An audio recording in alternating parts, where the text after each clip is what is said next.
ओम श्री गणेशाय नमः। अथ श्री हनुमत स्वरमाला स्तोत्र। अंजनागर्भ संभूत अग्निमित्रस्य पुत्रक नमामि रामदूतं तं सर्वकार्यार्थ सिद्धये आदित्य सदृशं बालम अरुणोदय संभवम नमामि रामदूतं तं सर्वकार्यार्थ सिद्धये इंगितस्य रामस्य दूतकार्यपरायण नमामि रामदूतं तं सर्वकार्यार्थ सिद्धये ईश्वरस्यांश संभूतं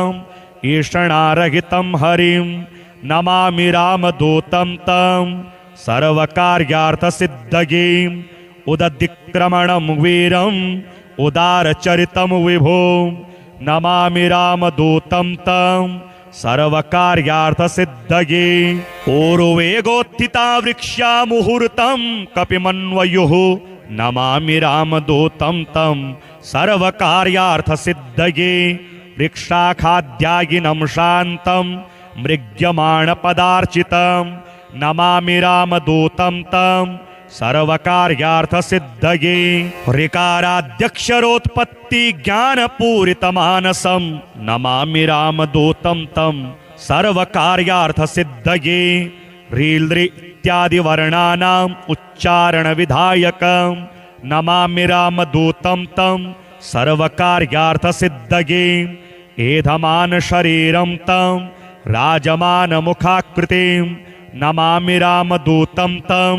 सर्वकार्यार्थ सिद्धये एक्ष्वाकुकुलवीरस्य रामस्य प्रियपात्रकं नमामि रामदूतं तं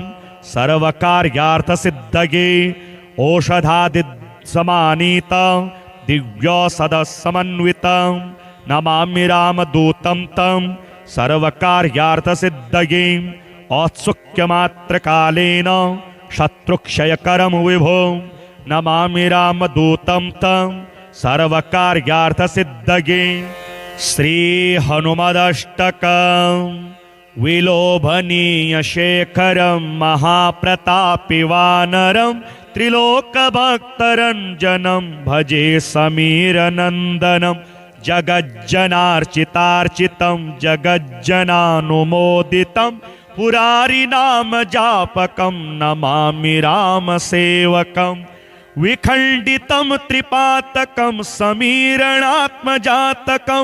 विभीषणादिमण्डितं नमामि राममण्डितं कपीशयोगकारकं नखायुगारिघातकं निशाचरादिमारकं नमामि सामगायकं यशोवितानधारिणं प्रचण्डरौद्रलोचनं समस्तकष्टमोचनं नमामि वायुनन्दनं पिशङ्गपुच्छसुन्दरं गदास्त्रधारिवानरं जितेन्द्रियादिवन्दितं नमामि रामपालितं महासमुद्रलङ्घितं महोरगादिनाशितं प्रपञ्चभारहारकं नमामि विघ्नघातकं सुधामयोखधारकं विरोधिवर्गधारकं कृपाकटाक्षगोचरं नमामि भक्तनागरं श्रीमारुतिस्तोत्रम् ॐ नमो वायुपुत्राय भीमरूपाय धीमते नमस्ते रामदूताय कामरूपाय श्रीमते मोहशोकविनाशाय सीताशोकविनाशिने भग्नाशोकवनायास्तु दग्धलङ्काय वाग्मिने गतिर्निर्जितवाताय लक्ष्मणप्राणदाय च वनौकसां वरिष्ठाय वशिने वनवासिने तत्त्वज्ञानसुधा सिन्धु निमग्नाय महीयसे आञ्जनेयाय शूराय सुग्रीव सचिवाय ते जन्म मृत्यो भयघ्नाय सर्वक्लेशहराय च नेदिष्ठाय प्रेतभूत पिशाच भयहारिणे यातनानाशयायस्तु नमो मर्कटरूपिणे यक्षराक्षस शार्दूल सर्पवृश्चिकभिहृते महाबलाय वीराय चिरञ्जीविन उद्धृते हारिणे वज्रदेहाय चोल्लङ्घित महाब्दये बलिनामग्रगण्याय नमो नः पाहि मारुते लाभदोषे त्वमेवाशु हनुमन् राक्षसान्तक यशो जयं च मे देहि शत्रुन्नाशय नाशय स्वास्त्रितानां भयदं य एवं स्तौति मारुतिं हानिः कुतो भवेत् तस्य सर्वत्र विजये भवेत् अंजनागर्भसम्भूतं अग्निमित्रस्य पुत्रकं नमामि रामदूतं तं सर्वकार्यार्थसिद्धये आदित्यसदृशं बालम् अरुणोदयसम्भवं नमामि रामदूतं तं सर्वकार्यार्थसिद्धये इंगितस्य रामस्य दूतकार्यपरायणं नमामि रामदूतं तं सर्वकार्यार्थसिद्धये ईश्वरस्यांशसम्भूतं ईषणारहितं हरिं नमामि रामदूतं तं सर्वकार्यार्थसिद्धये उदधिक्रमणं वीरम् उदारचरितं विभो नमामि रामदूतं तं सर्वकार्यार्थसिद्धये ऊर्वेगोत्थिता वृक्षा मुहूर्तं कपिमन्वयुः नमामि रामदूतं तं सर्वकार्यार्थसिद्धये वृक्षाखाद्यायिनं शान्तं मृग्यमाणपदार्चितं नमामि रामदूतं तं सर्वकार्यार्थसिद्धये ऋकाराद्यक्षरोत्पत्ति ज्ञानपूरितमानसं नमामि रामदूतं तं सर्वकार्यार्थसिद्धये रील्द्रि इत्यादि वर्णानाम् उच्चारणविधायकं नमामि रामदूतं तं सर्वकार्यार्थसिद्धये एधमान शरीरं तं राजमानमुखाकृतिं नमामि रामदूतं तं सर्वकार्यार्थसिद्धये एक्ष्वाकुकुलवीरस्य रामस्य प्रियपात्रकं नमामि रामदूतं तं सर्वकार्यार्थसिद्धये औषधादिसमानीतं दिव्यौषधसमन्वितं नमामि रामदूतं तं सर्वकार्यार्थसिद्धये औत्सुक्यमात्रकालेन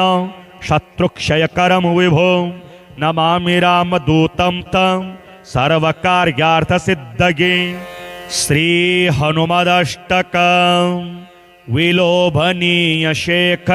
महाप्रतापि वानरं त्रिलोकभक्तरञ्जनं भजे समीरनन्दनं जगज्जनार्चितार्चितं जगज्जनानुमोदितं पुरारिनाम जापकं नमामि रामसेवकं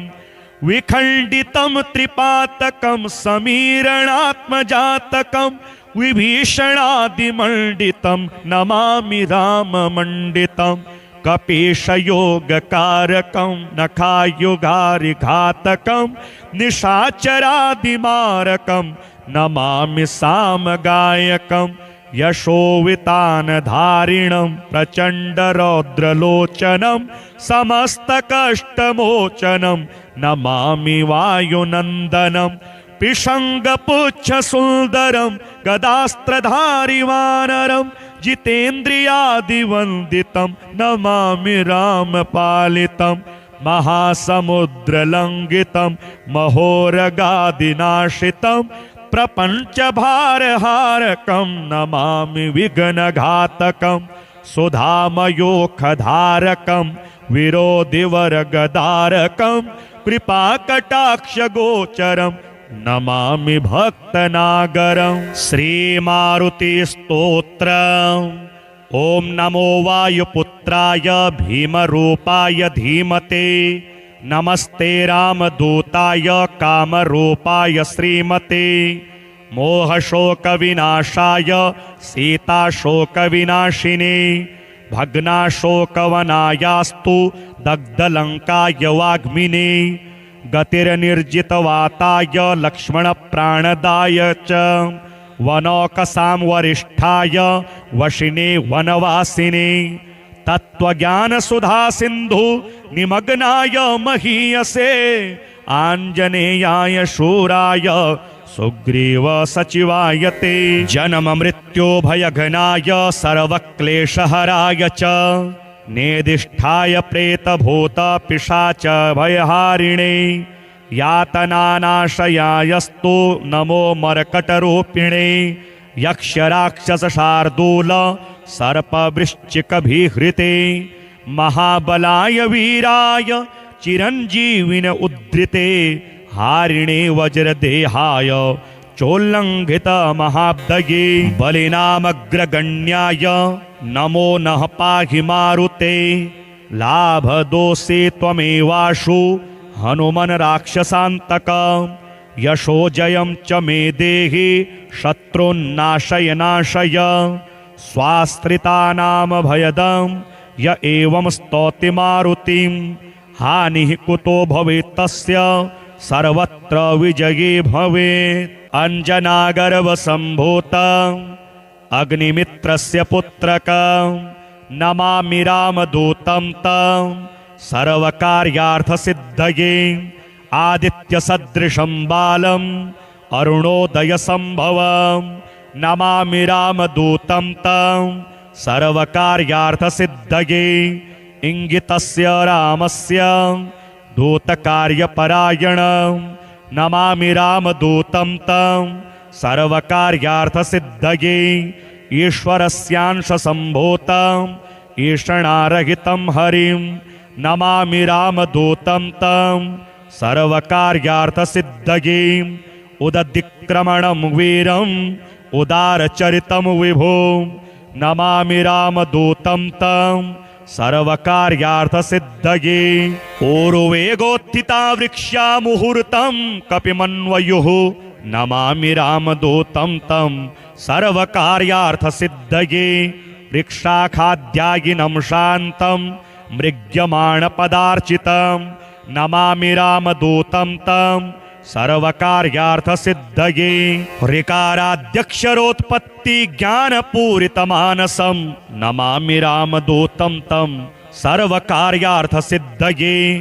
रीलृ इत्यादि वर्णानाम् उच्चारणविधायकं नमामि रामदूतं तं सर्वकार्यार्थसिद्धये एधमान शरीरं तं राजमानमुखाकृतिं नमामि रामदूतं तं सर्वकार्यार्थसिद्धये एक्ष्वाकुकुलवीरस्य रामस्य प्रियपात्रकं नमामि रामदूतं तं सर्वकार्यार्थसिद्धये औषधादिसमानीतं दिव्यौषधसमन्वितं नमामि रामदूतं तं सर्वकार्यार्थसिद्धये औत्सुक्यमात्रकालेन शत्रुक्षयकरं विभुं नमामि रामदूतं तं सर्वकार्यार्थसिद्धये श्रीहनुमदष्टकं विलोभनीयशेखरं महाप्रतापिवानरं त्रिलोकभक्तरञ्जनं भजे समीरनन्दनं जगज्जनार्चितार्चितं जगज्जनानुमोदितं पुरारिनामजापकं नमामि रामसेवकं विखण्डितं त्रिपातकं समीरणात्मजातकं विभीषणादिमण्डितं नमामि राममण्डितं कपीशयोगकारकं नखायुगारिघातकं निशाचरादिमारकं नमामि सामगायकं यशोवितानधारिणं प्रचण्डरौद्रलोचनं समस्तकष्टमोचनं नमामि वायुनन्दनं पिशङ्गपुच्छसुन्दरं गदास्त्रधारिवानरं जितेन्द्रियादिवन्दितं नमामि रामपालितं महासमुद्रलङ्घितं महोरगादिनाशितं प्रपञ्चभारहारकं नमामि विघ्नघातकं सुधामयोखधारकं विरोधिवरगदारकं कृपाकटाक्षगोचरं नमामि भक्तनागरं। श्रीमारुतिस्तोत्रम्। ॐ नमो वायुपुत्राय भीमरूपाय धीमते, नमस्ते रामदूताय कामरूपाय श्रीमते, मोहशोकविनाशाय सीताशोकविनाशिने, भग्नाशोकवनायास्तु दग्धलङ्काय वाग्मिने, गतिर्निर्जितवाताय लक्ष्मणप्राणदाय च, वनौकसां वरिष्ठाय वशिने वनवासिने, तत्त्वज्ञानसुधा सिन्धु निमग्नाय महीयसे, आञ्जनेयाय शूराय सुग्रीव सचिवाय ते, जन्म मृत्यो भयघनाय सर्वक्लेशहराय च, नेदिष्ठाय प्रेतभूत पिशाच भयहारिणे, यातनानाशयायस्तु नमो मर्कटरूपिणे, यक्षराक्षसशार्दूल सर्पवृश्चिकभिहृते, महाबलाय वीराय चिरञ्जीविन उद्धृते, हारिणे वज्रदेहाय चोल्लङ्घित महाब्दये, बलिनामग्रगण्याय नमो नः पाहि मारुते, लाभदोषे त्वमेवाशु हनुमन् राक्षसान्तक, यशो जयं च मे देहि शत्रुन्नाशय नाशय, स्वास्त्रितानां भयदं य एवं स्तौति मारुतिं, हानिः कुतो भवेत् तस्य सर्वत्र विजये भवेत्। अंजनागर्भसम्भूतं अग्निमित्रस्य पुत्रकं, नमामि रामदूतं तं सर्वकार्यार्थसिद्धये, आदित्यसदृशं बालम् अरुणोदयसम्भवं, नमामि रामदूतं तं सर्वकार्यार्थसिद्धये, इंगितस्य रामस्य दूतकार्यपरायणं, नमामि रामदूतं तं सर्वकार्यार्थसिद्धये, ईश्वरस्यांशसम्भूतं ईषणारहितं हरिं, नमामि रामदूतं तं सर्वकार्यार्थसिद्धये, उदधिक्रमणं वीरम् उदारचरितं विभुं, नमामि रामदूतं तं सर्वकार्यार्थसिद्धये, पूर्वेगोत्थिता वृक्षा मुहूर्तं कपिमन्वयुः, नमामि रामदूतं तं सर्वकार्यार्थसिद्धये, वृक्षाखाद्यायिनं शान्तं मृग्यमाणपदार्चितं, नमामि रामदूतं तं सर्वकार्यार्थसिद्धये,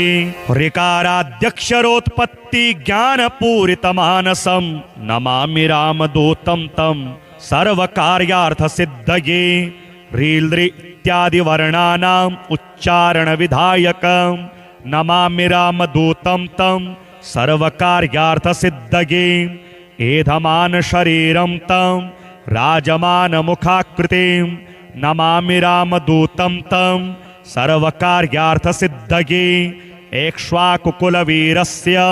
रामस्य प्रियपात्रकं, नमामि रामदूतं तं सर्वकार्यार्थसिद्धये, औषधादिसमानीतं दिव्यौषधसमन्वितं, नमामि रामदूतं तं सर्वकार्यार्थसिद्धये, औत्सुक्यमात्रकालेन शत्रुक्षयकरं विभुं, नमामि रामदूतं तं सर्वकार्यार्थसिद्धये। श्रीहनुमदष्टकं विलोभनीयशेखरं महाप्रतापि वानरं, त्रिलोकभक्तरञ्जनं भजे समीरनन्दनं, जगज्जनार्चितार्चितं जगज्जनानुमोदितं, पुरारिनाम जापकं नमामि रामसेवकं, विखण्डितं त्रिपातकं समीरणात्मजातकं, विभीषणादिमण्डितं नमामि राममण्डितं,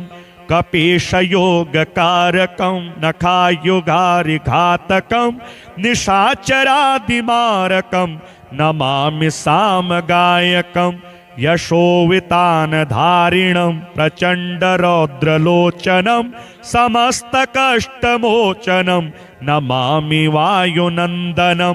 पिशङ्गपुच्छसुन्दरं गदास्त्रधारि वानरं जितेन्द्रियादिवन्दितं नमामि रामपालितं महासमुद्रलङ्घितं महोरगादिनाशितं प्रपञ्चभारहारकं नमामि विघ्नघातकं सुधामयोखधारकं विरोधिवर्गधारकं कृपाकटाक्षगोचरं नमामि भक्तनागरं। श्रीमारुतिस्तोत्रम्।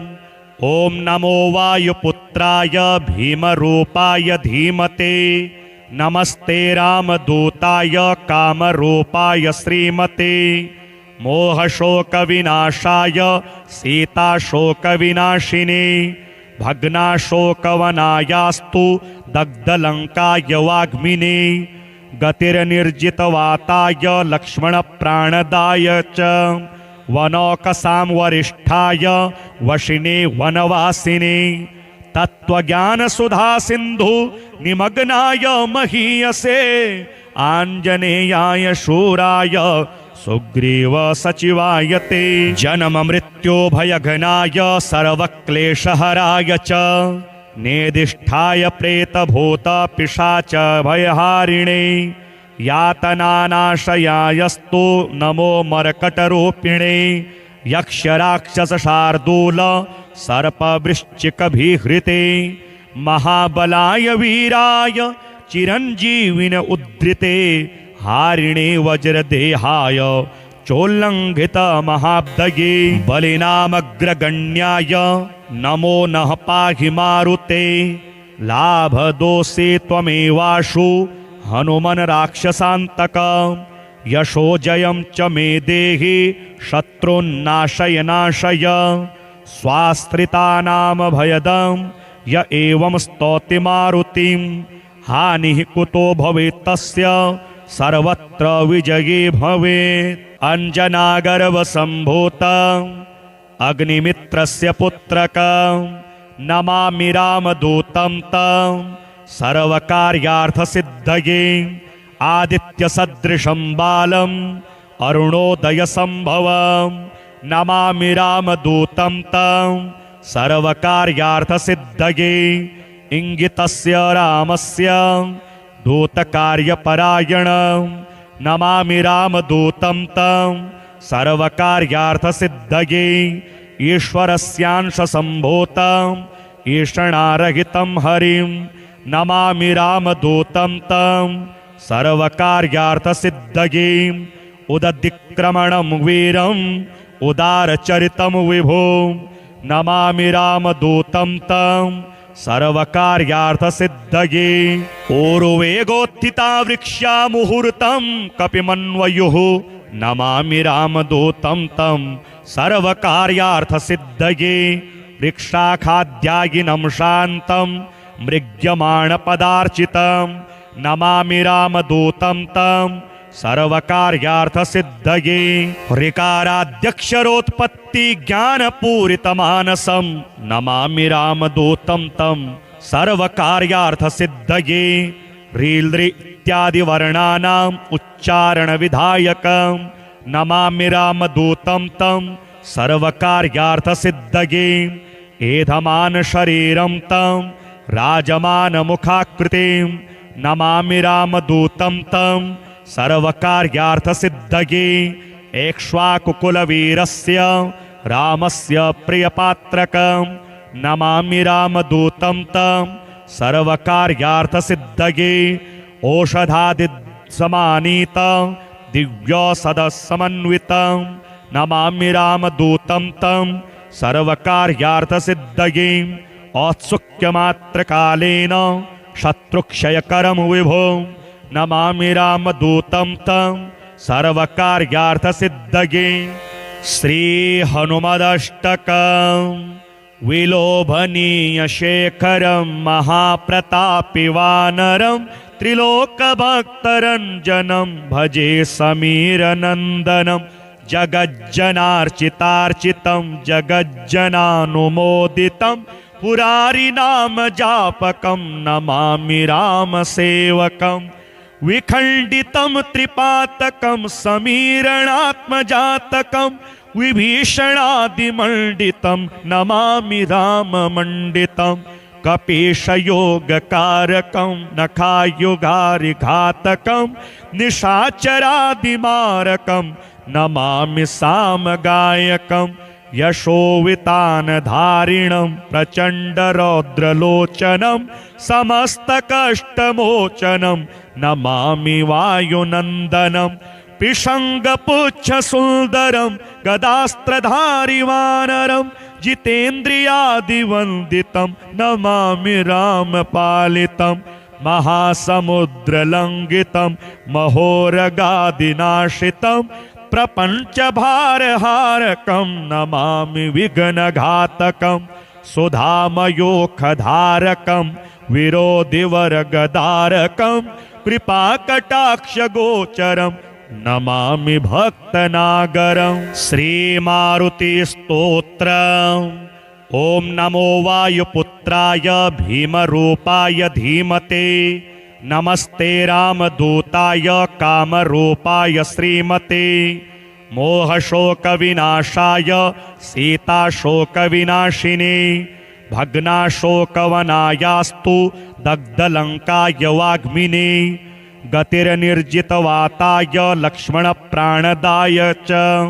वनौकसां वरिष्ठाय वशिने वनवासिने तत्त्वज्ञानसुधा सिन्धु निमग्नाय महीयसे आञ्जनेयाय शूराय सुग्रीव सचिवाय ते जन्म मृत्यो भयघनाय सर्वक्लेशहराय च नेदिष्ठाय प्रेतभूत पिशाच भयहारिणे यातनानाशयायस्तु नमो मर्कटरूपिणे यक्षराक्षसशार्दूल सर्पवृश्चिकभिहृते महाबलाय वीराय चिरञ्जीविन उद्धृते हारिणे वज्रदेहाय चोल्लङ्घित महाब्दये बलिनामग्रगण्याय नमो नः पाहि मारुते लाभदोषे त्वमेवाशु हनुमन् राक्षसान्तक यशो जयं च मे देहि शत्रुन्नाशय नाशय स्वाश्रितानां भयदं य एवं स्तौति मारुतिं हानिः कुतो भवेत् तस्य सर्वत्र विजये भवेत्। अंजनागर्भसम्भूतं अग्निमित्रस्य पुत्रकं नमामि रामदूतं तं सर्वकार्यार्थसिद्धये आदित्यसदृशं बालम् अरुणोदयसम्भवं नमामि रामदूतं तं सर्वकार्यार्थसिद्धये इंगितस्य रामस्य दूतकार्यपरायणं नमामि रामदूतं तं सर्वकार्यार्थसिद्धये ईश्वरस्यांशसम्भूतं ईषणारहितं हरिं नमामि रामदूतं तं सर्वकार्यार्थसिद्धये उदधिक्रमणं वीरम् उदारचरितं विभुं नमामि रामदूतं तं सर्वकार्यार्थसिद्धये ऊर्वेगोत्थिता वृक्षा मुहूर्तं कपिमन्वयुः नमामि रामदूतं तं सर्वकार्यार्थसिद्धये वृक्षाखाद्यायिनं शान्तं मृग्यमाणपदार्चितं नमामि रामदूतं तं सर्वकार्यार्थसिद्धये ऋकाराद्यक्षरोत्पत्ति ज्ञानपूरितमानसं नमामि रामदूतं तं सर्वकार्यार्थसिद्धये ह्रील् इत्यादि वर्णानाम् उच्चारणविधायकं नमामि रामदूतं तं सर्वकार्यार्थसिद्धये एधमान शरीरं तं राजमानमुखाकृतिं नमामि रामदूतं तं सर्वकार्यार्थसिद्धये एक्ष्वाकुकुलवीरस्य रामस्य प्रियपात्रकं नमामि रामदूतं तं सर्वकार्यार्थसिद्धये औषधादिसमानीतं दिव्यौषधसमन्वितं नमामि रामदूतं तं सर्वकार्यार्थसिद्धये औत्सुक्यमात्रकालेन शत्रुक्षयकरं विभुं नमामि रामदूतं तं सर्वकार्यार्थसिद्धये श्रीहनुमदष्टकम् विलोभनीयशेखरं महाप्रतापि वानरं त्रिलोकभक्तरञ्जनं भजे समीरनन्दनं जगज्जनार्चितार्चितं जगज्जनानुमोदितं पुरारिनामजापकं नमामि रामसेवकम् विखण्डितं त्रिपातकं समीरणात्मजातकं विभीषणादिमण्डितं नमामि राममण्डितं कपीशयोगकारकं नखायुगारिघातकं निशाचरादिमारकं नमामि सामगायकं यशोवितानधारिणं प्रचण्डरौद्रलोचनं समस्तकष्टमोचनं नमामि वायुनन्दनं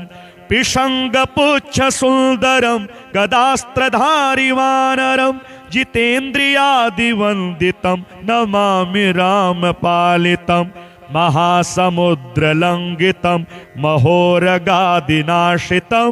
प्रपञ्चभारहारकं नमामि विघ्नघातकं सुधामयोखधारकं विरोधिवर्गधारकं कृपाकटाक्षगोचरं नमामि भक्तनागरं श्रीमारुतिस्तोत्रम् ॐ नमो वायुपुत्राय भीमरूपाय धीमते नमस्ते रामदूताय कामरूपाय श्रीमते मोहशोकविनाशाय सीताशोकविनाशिने भग्नाशोकवनायास्तु दग्धलङ्काय वाग्मिने गतिर्निर्जितवाताय लक्ष्मणप्राणदाय च वनौकसां वरिष्ठाय वशिने वनवासिने तत्त्वज्ञानसुधा सिन्धु निमग्नाय महीयसे आञ्जनेयाय शूराय सुग्रीव सचिवाय ते जन्म मृत्यो भयघ्नाय सर्वक्लेशहराय च नेदिष्ठाय प्रेतभूत पिशाच भयहारिणे यातनानाशयायस्तु नमो मर्कटरूपिणे यक्षराक्षसशार्दूल सर्पवृश्चिकभिहृते महाबलाय वीराय चिरञ्जीविन उद्धृते हारिणे वज्रदेहाय चोल्लङ्घित महाब्दये बलिनामग्रगण्याय नमो नः पाहि मारुते लाभदोषे त्वमेवाशु हनुमन् राक्षसान्तक यशो जयं च मे देहि शत्रुन्नाशय नाशय स्वाश्रितानां भयदं य एवं स्तौति मारुतिं हानिः कुतो भवेत् तस्य सर्वत्र विजयी भवेत् अञ्जनागर्भसम्भूतं अग्निमित्रस्य पुत्रकं नमामि रामदूतं तं सर्वकार्यार्थसिद्धये आदित्यसदृशं बालम् अरुणोदयसम्भवं नमामि रामदूतं तं सर्वकार्यार्थसिद्धये इङ्गितस्य रामस्य दूतकार्यपरायणं नमामि रामदूतं तं सर्वकार्यार्थसिद्धये ईश्वरस्यांशसम्भूतं ईषणारहितं हरिं नमामि रामदूतं तं सर्वकार्यार्थसिद्धये उदधिक्रमणं वीरम् उदारचरितं विभुं नमामि रामदूतं तं सर्वकार्यार्थसिद्धये ऊर्वेगोत्थिता वृक्षा मुहूर्तं कपिमन्वयुः नमामि रामदूतं तं सर्वकार्यार्थसिद्धये वृक्षाखाद्यायिनं शान्तं मृग्यमाणपदार्चितं नमामि रामदूतं तं सर्वकार्यार्थसिद्धये ऋकाराद्यक्षरोत्पत्ति ज्ञानपूरितमानसं नमामि रामदूतं तं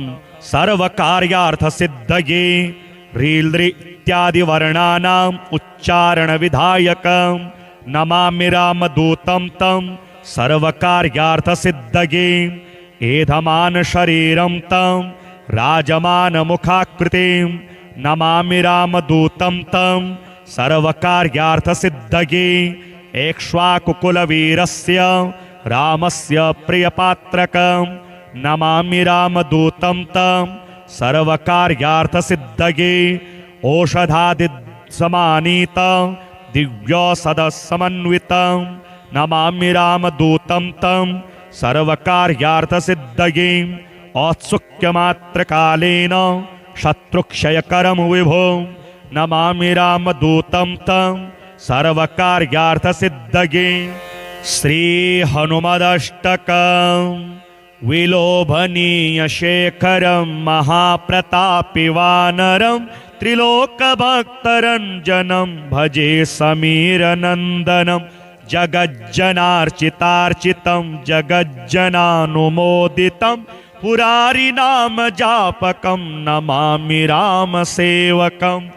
विखण्डितं त्रिपातकं समीरणात्मजातकं विभीषणादिमण्डितं नमामि राममण्डितं कपीशयोगकारकं नखायुगारिघातकं निशाचरादिमारकं नमामि सामगायकं यशोवितानधारिणं प्रचण्डरौद्रलोचनं समस्तकष्टमोचनं नमामि वायुनन्दनं पिशङ्गपुच्छसुन्दरं गदास्त्रधारिवानरं जितेन्द्रियादिवन्दितं नमामि रामपालितं महासमुद्रलङ्घितं महोरगादिनाशितं प्रपञ्चभारहारकं नमामि विघ्नघातकं सुधामयोखधारकं विरोधिवर्गधारकं कृपाकटाक्षगोचरं नमामि भक्तनागरं श्रीमारुतिस्तोत्रम् ॐ नमो वायुपुत्राय भीमरूपाय धीमते नमस्ते रामदूताय कामरूपाय श्रीमते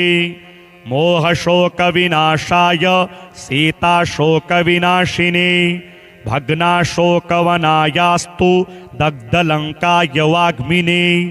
गतिर्निर्जितवाताय लक्ष्मणप्राणदाय च वनौकसां वरिष्ठाय वशिने वनवासिने तत्त्वज्ञानसुधा सिन्धु निमग्नाय महीयसे आञ्जनेयाय शूराय सुग्रीव सचिवाय ते जन्म मृत्यो भयघ्नाय सर्वक्लेशहराय च नेदिष्ठाय प्रेतभूत पिशाच भयहारिणे यातनानाशयायस्तु नमो मर्कटरूपिणे यक्षराक्षसशार्दूल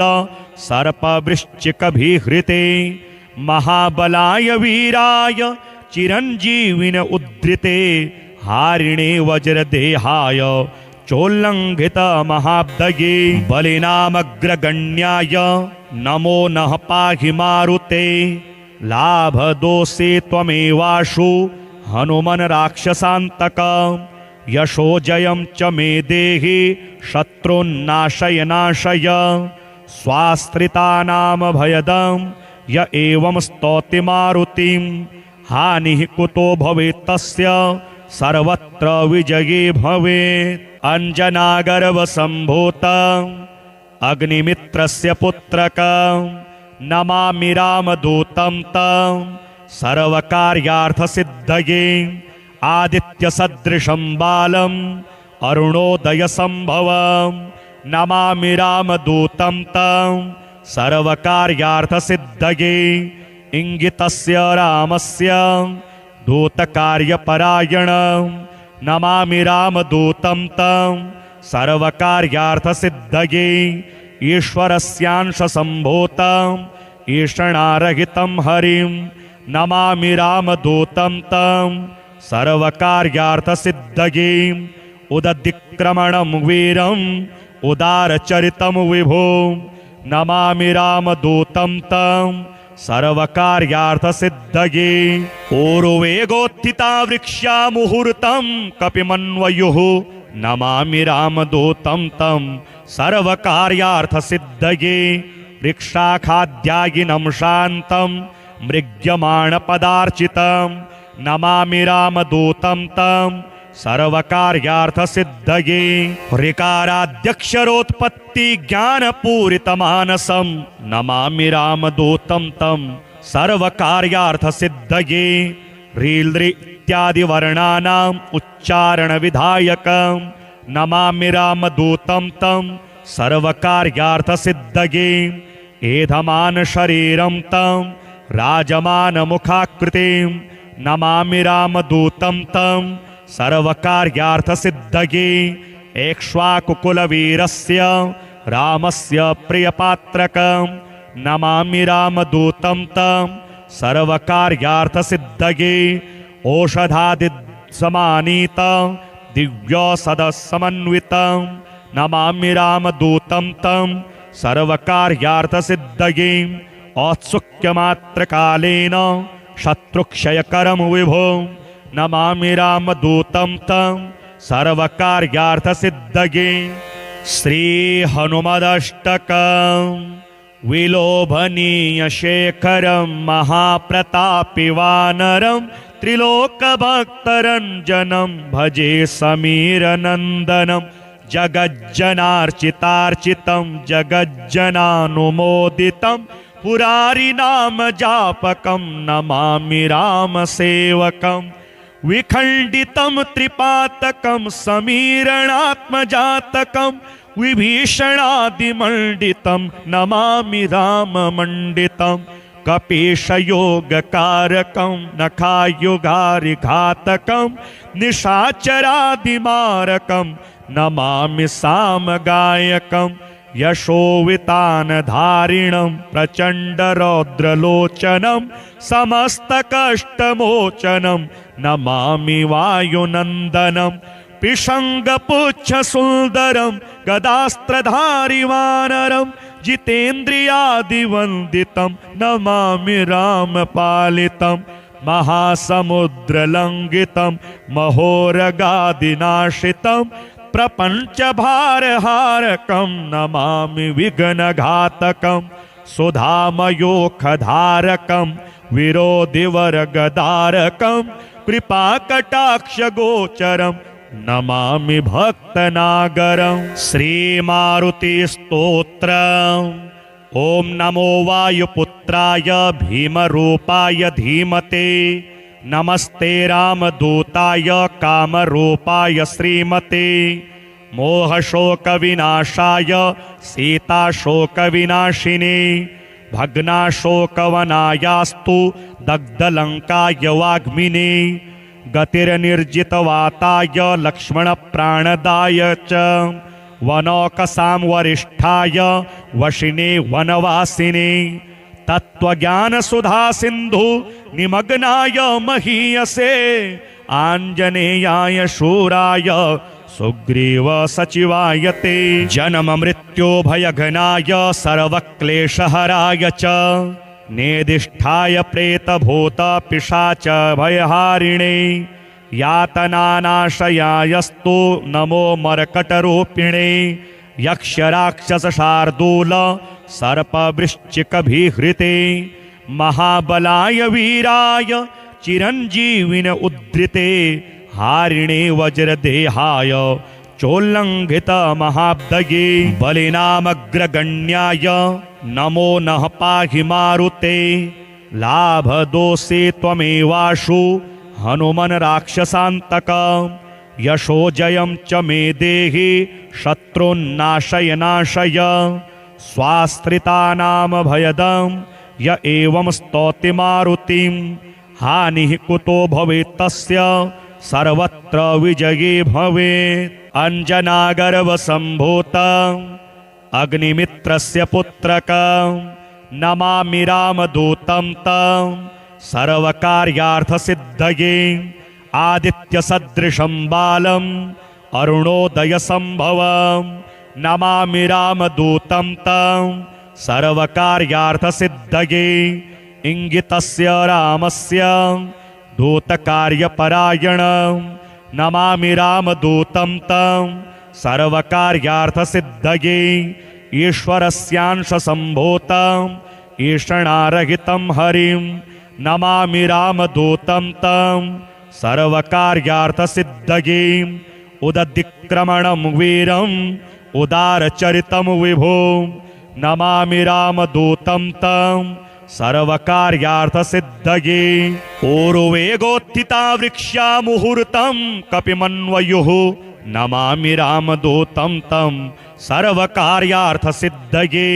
वृक्षाखाद्यायिनं शान्तं मृग्यमाणपदार्चितं नमामि रामदूतं तं सर्वकार्यार्थसिद्धये ऋकाराद्यक्षरोत्पत्ति ज्ञानपूरितमानसं नमामि रामदूतं तं सर्वकार्यार्थसिद्धये ह्रील् इत्यादिवर्णानाम् उच्चारणविधायकं नमामि रामदूतं तं सर्वकार्यार्थसिद्धये एधमान शरीरं तं राजमानमुखाकृतिं नमामि रामदूतं तं सर्वकार्यार्थसिद्धये एक्ष्वाकुकुलवीरस्य रामस्य प्रियपात्रकं नमामि रामदूतं तं सर्वकार्यार्थसिद्धये औषधादिसमानीतं दिव्यौषधसमन्वितं नमामि रामदूतं तं सर्वकार्यार्थसिद्धये औत्सुक्यमात्रकालेन शत्रुक्षयकरं विभो नमामि रामदूतं तं सर्वकार्यार्थसिद्धये श्रीहनुमदष्टकं विलोभनीयशेखरं महाप्रतापिवानरं त्रिलोकभक्तरञ्जनं भजे समीरनन्दनं जगज्जनार्चितार्चितं जगज्जनानुमोदितं पुरारिनामजापकं नमामि रामसेवकं विखण्डितं त्रिपातकं समीरणात्मजातकं विभीषणादिमण्डितं नमामि राममण्डितं कपीशयोगकारकं नखायुगारिघातकं निशाचरादिमारकं नमामि सामगायकं यशोवितानधारिणं प्रचण्डरौद्रलोचनं समस्तकष्टमोचनं नमामि वायुनन्दनं पिशङ्गपुच्छसुन्दरं गदास्त्रधारिवानरं जितेन्द्रियादिवन्दितं नमामि रामपालितं महासमुद्रलङ्घितं महोरगादिनाशितं प्रपञ्चभारहारकं नमामि विघ्नघातकं सुधामयोखधारकं विरोधिवर्गधारकं कृपाकटाक्षगोचरं नमामि भक्तनागरं श्रीमारुतिस्तोत्रम् ॐ नमो वायुपुत्राय भीमरूपाय धीमते नमस्ते रामदूताय कामरूपाय श्रीमते मोहशोकविनाशाय सीताशोकविनाशिने भग्नाशोकवनायास्तु दग्धलङ्काय वाग्मिने गतिर्निर्जितवाताय लक्ष्मणप्राणदाय च वनौकसां वरिष्ठाय वशिने वनवासिने तत्त्वज्ञानसुधासिन्धु निमग्नाय महीयसे आञ्जनेयाय शूराय सुग्रीव सचिवाय ते जन्ममृत्युभयघ्नाय सर्वक्लेशहराय च नेदिष्ठाय प्रेतभूतपिशाच भयहारिणे यातनानाशयायस्तु नमो मर्कटरूपिणे यक्षराक्षसशार्दूल सर्पवृश्चिकभिहृते महाबलाय वीराय चिरञ्जीविन उद्धृते हारिणे वज्रदेहाय चोल्लङ्घित महाब्दये बलिनामग्रगण्याय नमो नः पाहि मारुते लाभदोषे त्वमेवाशु हनुमन् राक्षसान्तक यशो जयं च मे देहि शत्रुन्नाशय नाशय स्वास्त्रितानां भयदं य एवं स्तौति मारुतिं हानिः कुतो भवेत् तस्य सर्वत्र विजये भवेत् अञ्जनागर्भसम्भूतं अग्निमित्रस्य पुत्रकं नमामि रामदूतं तं सर्वकार्यार्थसिद्धये आदित्यसदृशं बालम्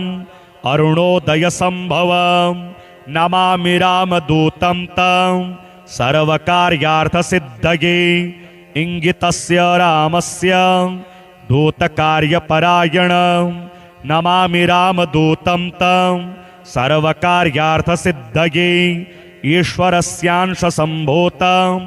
ईषणारहितं हरिं नमामि रामदूतं तं सर्वकार्यार्थसिद्धये उदतिक्रमणं वीरम् उदारचरितं विभो नमामि रामदूतं तं सर्वकार्यार्थसिद्धये ऊर्वेगोत्थिता वृक्षा मुहूर्तं कपिमन्वयुः नमामि रामदूतं तं सर्वकार्यार्थसिद्धये वृक्षाखाद्यायिनं शान्तं मृग्यमाणपदार्चितं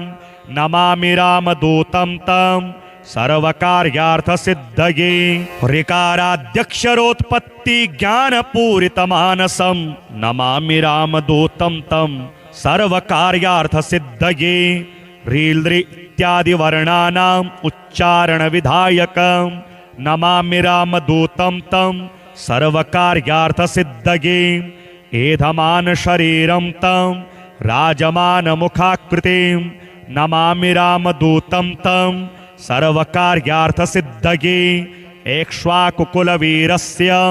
रामस्य प्रियपात्रकं नमामि रामदूतं तं सर्वकार्यार्थसिद्धये औषधादिसमानीतं दिव्यौषधसमन्वितं नमामि रामदूतं तं सर्वकार्यार्थसिद्धये औत्सुक्यमात्रकालेन शत्रुक्षयकरं विभो नमामि रामदूतं तं सर्वकार्यार्थसिद्धये श्रीहनुमदष्टकं विलोभनीयशेखरं महाप्रतापिवानरं त्रिलोकभक्तरञ्जनं भजे समीरनन्दनं जगज्जनार्चितार्चितं जगज्जनानुमोदितं पुरारिनामजापकं नमामि रामसेवकं विखण्डितं त्रिपातकं समीरणात्मजातकं विभीषणादिमण्डितं नमामि राममण्डितं कपीशयोगकारकं नखायुगारिघातकं निशाचरादिमारकं नमामि सामगायकं यशोवितानधारिणं प्रचण्डरौद्रलोचनं समस्तकष्टमोचनं नमामि वायुनन्दनं पिशङ्गपुच्छसुन्दरं गदास्त्रधारिवानरं जितेन्द्रियादिवन्दितं नमामि रामपालितं महासमुद्रलङ्घितं महोरगादिनाशितं प्रपञ्चभारहारकं नमामि विघ्नघातकं सुधामयोखधारकं विरोधिवरगदारकं कृपाकटाक्षगोचरं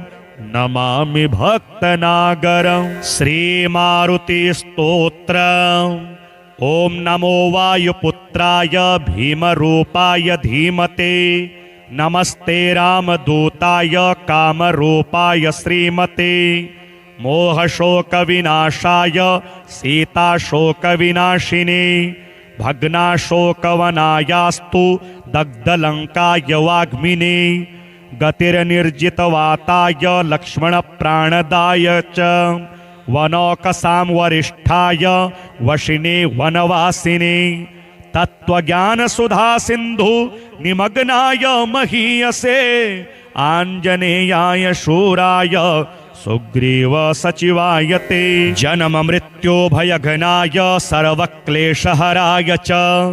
नेदिष्ठाय प्रेतभूतपिशाच भयहारिणे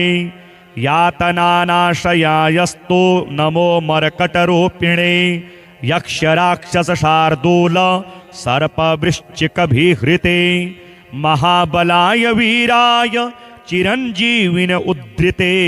हारिणे वज्रदेहाय